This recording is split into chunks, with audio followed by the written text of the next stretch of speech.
Okay, so some people oppose gay marriage because they believe that marriage is reserved for procreation. In their narrow definition, that means breeding. But in my view, procreation's not always about breeding. You know, there's this quote by Paul Hossel that said, yeah, hold on, let me get to let me get to let me get to where I should start. It says, with regard to sex, procreation is a tendency towards finality because it leads to a prolonging of the union through the creation, very simply, of children who live longer than you. Plato admitted that this is an aspect of heterosexual finality, but he also observed one big problem with the theory. Children die. They are not really final. Thus Plato proposed what should be procreated between united souls was something eternal, i.e. virtue. In other words, sexual union procreates. But there's no reason to restrict the idea of procreation to children. Thus Benjamin Britten and Peter Pears, two famous British musicians who had a long-standing gay marriage, did not procreate children, but did procreate music.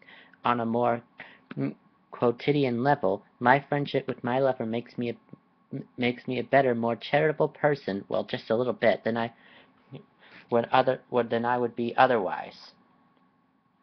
And I'm going to find this quote from Andrew Sullivan. Like, he gave a really good quote. I just have to find it on here. I just have to find it on here for a second. Um, it says, hold, hold on.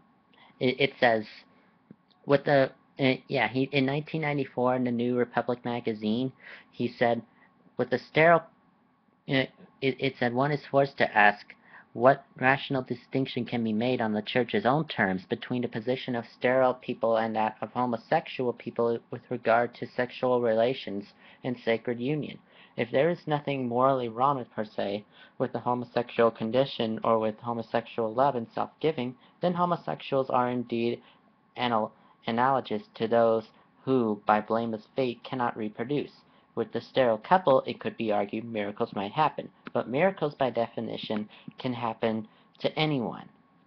With the analogy to sterility, sterility suggests, of course, is that the injunction against homosexual union does not rest at heart on the arguments about openness to procreation, but on the Church's failure to fully absorb its own teachings about the dignity and worth of homosexual persons.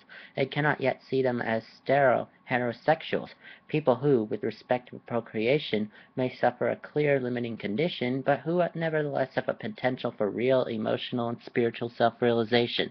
In the heart of the Church, through the transfiguring power of the matrimonial sacrament, it cannot yet see them as truly made in the image of God, and how true that is.